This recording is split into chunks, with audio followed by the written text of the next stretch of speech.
Savez-vous ce qui est pire qu'un mauvais manuscrit? Un manuscrit écrit par une Africaine vivant en Afrique qui n'a jamais voyagé, qui met en scène un milliardaire torturé dans un penthouse à Manhattan. Et le pire, c'est que c'est moi qui l'ai écrit. Il y a quelques années, j'ai pondu des pages et des pages sur un monde que je ne connaissais pas pour des lecteurs qui n'en avaient rien à foutre. J'étais victime d'un mal invisible mais dévastateur, la colonisation de l'imaginaire. Je m'appelle Néris, ici je vous partage mes crash tests. Bienvenue chez Néris, racine en feu qui glisse, littérature africantaise à chaque page.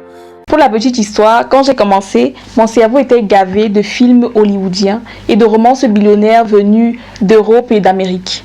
Pour moi, le glamour c'était forcément ailleurs. La réussite c'était New York. Le conflit amoureux c'était sous la neige avec un beau PDG mi-américain, mi-russe. Je pensais que pour être universel, je devais effacer mon contexte. Je pensais que parler de mon quartier, de nos codes, de nos réalités ferait pas assez classe ou pas assez pro. Quelle erreur monumentale. En essayant d'écrire comme eux et pour eux, j'ai gommé mon identité. J'ai écrit quelque chose qui ne me ressemble pas et que je ne connais même pas. Le problème, ce n'est pas tant les vues ou les lectures. Ça a plutôt bien marché pour moi. C'est ce que le public, en fait, c'est ce qu'une catégorie de personnes consommaient. Donc ça a plutôt bien marché. Le problème, c'est que j'ai écrit, en fait, je me suis effacée. J'ai écrit un livre parmi des milliers d'autres livres du même genre.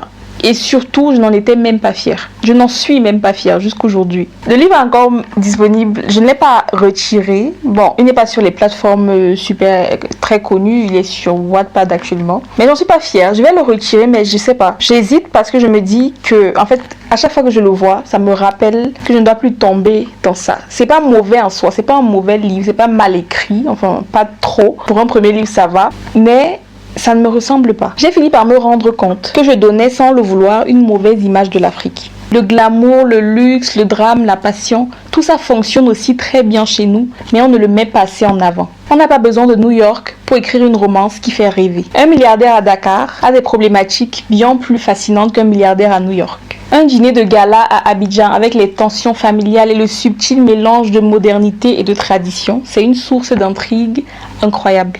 Un roman qui explore les légendes des créatures magiques sur les côtes du Vouri à Douala est tellement plus palpitante qu'une intrigue ou bien qu'un roman de loup-garou en plein Paris. L'authenticité, ce n'est pas forcément d'arrêter d'écrire la misère, c'est arrêter de croire que nos vies ne sont pas assez nobles pour la littérature. Votre force de vente, ce n'est pas votre capacité à imiter Guillaume Musso ou Freda McFadden. Votre force, c'est ce que seul vous pouvez raconter sur votre coin de rue. Cette quête d'identité revient souvent dans nos échanges au sein de la PAF. C'est l'atelier des plumes africaines francophones. C'est un groupe Facebook que j'ai mis sur pied pour les auteurs et lecteurs du continent. On y parle de nos lectures, des livres qu'on écrit, de nos doutes, en fait de tout ce qui touche à la littérature en Afrique, que ce soit pour les lecteurs ou pour les auteurs. Si vous voulez nous rejoindre, le lien est disponible en description et bien évidemment l'accès est totalement gratuit.